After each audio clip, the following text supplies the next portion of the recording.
For other you guys that are considering putting one in or wondering what my expenses are today, I'm going to go ahead and show you all that, but after this. Oh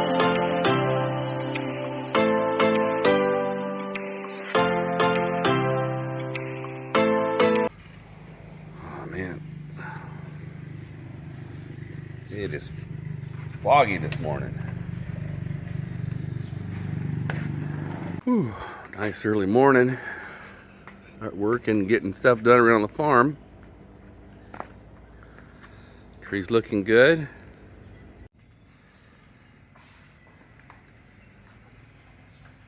Morning, Bella. Yep. Lay, let's get this day started right and go to the hot spring first, Al. Okay, let's do it. All right, let's do it.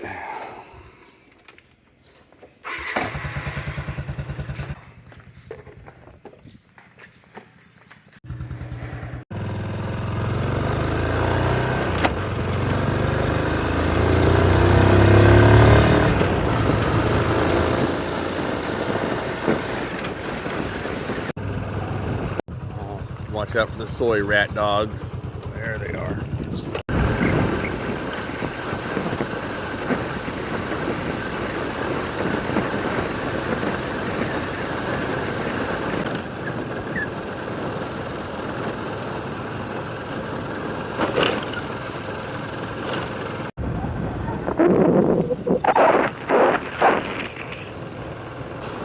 Swatty cup.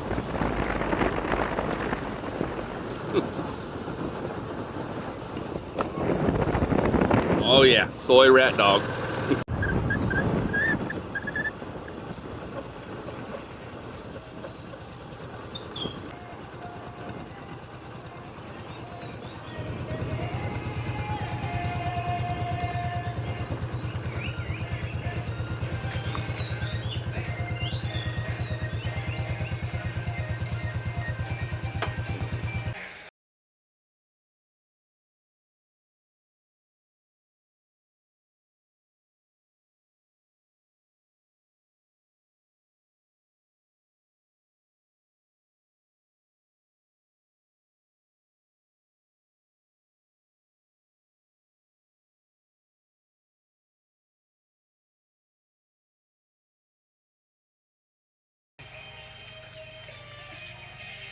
Okay, feeling better already. Let's get in. Yeah, so they don't allow shoes in and around the hot spring. Is it Lamai? Hot?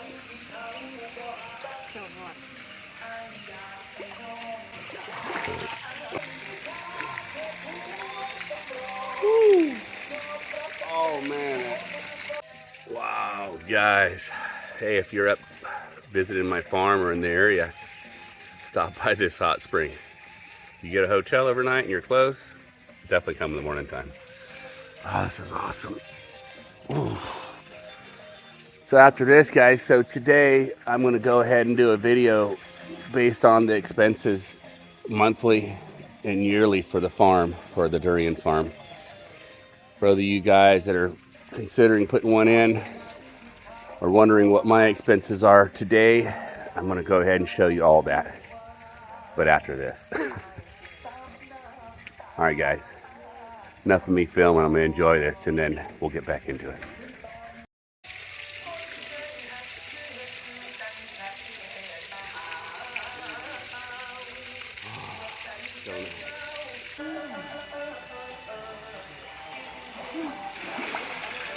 Yeah, that's enough.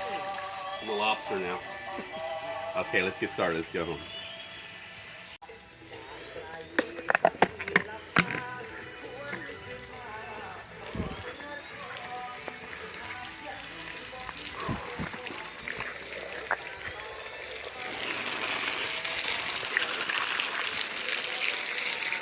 Hey, look at me.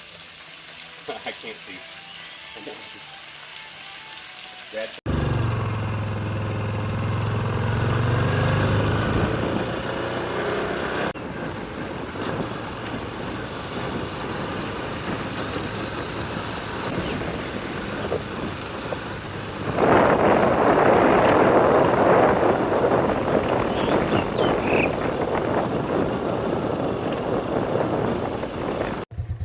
Yeah, so guys, that's my farm over there from inside the rice fields here.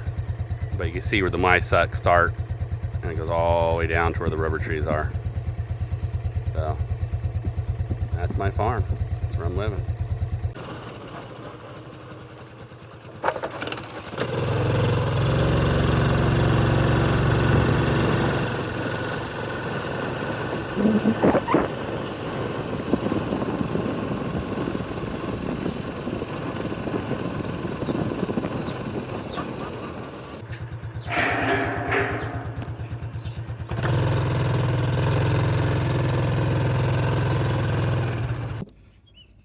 How's everybody doing this morning? Well, I'm doing okay, thank you. In today's video, it's about my costs on this farm here. And as everybody knows that follows me on this channel, I moved to Thailand and I became a farmer. Anyways, guys, we're gonna go ahead and start off with my electricity cost, being that's the number one cost for me. And basically, my cost for electricity is going to include my living quarters, my AC, of course, and my pumps, my well, everything that I use. And electricity cost does vary throughout the year, but at its peak, it's upwards of 7,000 baht, and at its low, it's as low as 2,000, and that's pretty much during the rainy season, which is starting now. So my electricity costs are going down. But I'll show you my pond in that where most of my electricity goes to. So let's go ahead and let me flip this camera around and I'll show you. So guys, my first tank is here, which is a 35,000 litre tank, and I pump out to my farm, and I use this 2 HP Link-Sal pump. It's actually for a spa, so it works great. It's like 600 litres a minute that it pumps. And then of course I have my tank for my house, and I have my Hitachi house pump that's connected there. So this is the first source of electricity that draws and creates that bill. But let me show you my pond now and the pump that I've got over there. All right guys, so this is my pond that I went ahead and installed this year because of the drought. It's just so bloody hot. I needed water, extra water. And so thank God I had dug this out. So I lined it and then connected up a super pump. And this particular pump right here is a 2 HP, and it does about almost 600 litres a minute, which is really good. It's efficient. And what I had did is I had made 2 lines, and I went down and I split 2 of my rows, or I split all the rows. So my tank now only runs half the farm, and the other half is run by here. So when I need to saturate, I can get plenty of saturation. In addition to that, so this is a big draw now. This is what's been drawn. That's why my bill got upwards of 7,000 baht a month now. But to combat those prices, okay, so these figures will change for me next year. But just a month and a half ago, I put in solar panels on the roof. I put in 12 solar panels, guys. And let me see here. There you go. You see those solar panels on the roof there? So on top of the barn. So those solar panels, okay, they cost me 60,000 baht to put in 12. And they work really well. They work really, really well. So anyway, so my average throughout the year, if I didn't have the solar panels, and throughout this year, is probably around 3,000 baht a month. Okay, so that's one figure. Let me go ahead and flick this camera around, and we're going to walk through the farm and we'll talk about the other figures. I got to say one thing though, guys. It's just absolutely beautiful out here, and just life-changing to become a farmer in Thailand. It's a way slower life. In America, I was a property investor. That's what I did. I bought homes and sold homes, flipped homes, rented homes. I did all that. And I made a lot of money, but it's living in America. And in America, you got to keep moving. Any Western country, you got to keep going. And this is just my time to slow down. So anyways, guys, so getting back into the numbers. So I spray. I currently spray now. I still spray about once a week. The bugs are here, so maybe every 7 to 10 days I will spray. I have a service that can come on in and he sprays my farm, including the chemicals and his labor. It's 1,500 baht a shot, and I do that about every 10 days with him. And then, being that, you know, I'm away from the farm now, but if I were to do it, you know, those costs are about half. You know, the chemicals and whatnot cost me about 700 baht to spray my farm, nutrients and bug killers and whatnot. So, you know, that figure varies in the year, but we're pretty much looking at, you know, 3,000 baht a month, 3 to 4,000 baht a month on chemicals and fertilization, and that's with, you know, hiring out, you know, the farm service, which we have around here. So that brings it up, you know, let's say 4,000 plus the average 3,000 for electricity. You know, we're looking at 7,000 now for the monthly, not counting my labor that I have on the farm, which I do have. Right now I have 2 people working for me, and that's costing me, I have one person cost me 5,000 a month. And then the other costs about the same. So I've got about 10,000 baht a month in labor on top of the 7,000. So we're looking at 17,000 baht a month in cost to maintain my farm.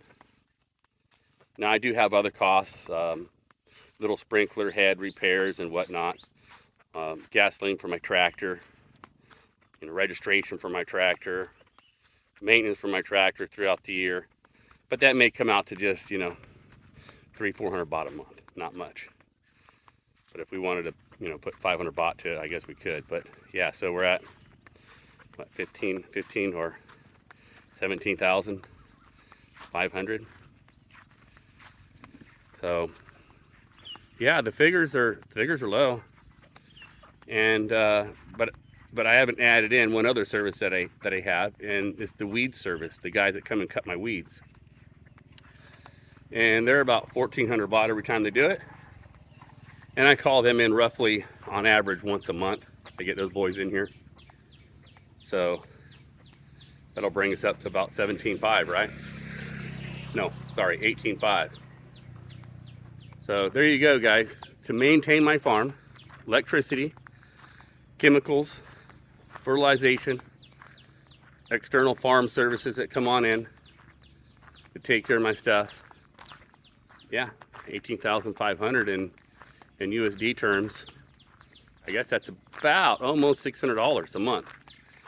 Would it cost me to maintain my 17 rye or 18 rye that I have here. So there's my cost. And I'm gonna show you this tree, man. Let me flick this around. I gotta show you this tree. So guys, I want to show you this tree right here. This is a Muson King tree, and it's massive in size for its age. It's almost 2 years old. Okay, and of course I have double trees, but I just read this article. Okay, and in Vietnam, the price of Muson King just dropped in half, and they're so disappointed. So as I was reading the article, I got down to the price. Well, it just dropped from $55 a kilo to $27 a kilo, and they're upset. So I thought to myself, my God, we're talking, what are we talking? I mean, that's a lot of money. $27 a kilo for this stuff, okay, is what they're selling it for. So anyways, guys, you can make a lot of money in durian. And for those people, the naysayers, that tell you, you can't do it, it's impossible, well, we just turn our back on them and walk away. And for those of them that have said, oh, you can't, money doesn't grow on trees, I've got news for you. You can do it. You can do it with durian, with thulian. It is possible. So my most profitable trees on this farm are basically Muson King. But I also have another very profitable fruit, okay, which is Gadum Tong. And I'll show you those trees right over here. Let me walk over here. Okay. It's that line right there to the left. That's Kadum Tong. This year they were selling, okay, at farm gate for over 200 baht a kilo, being exported to China. I mean, it's unbelievable. So this is Kadum Tong. I got a full row of it all the way back. I've got 3 rows of this, and on the Musang King I've got 2 rows. And then over here we got Mong Tong, which is a widely accepted species in Thailand and in China, and very easy to sell. This is going to be the first choice of anybody in Thailand looking to buy durian. But I mean, currently I got a buddy, Alfred. He just sent me a photo in a grocery store. This stuff right here, Musang Kadum Tong. I'm sorry, guys.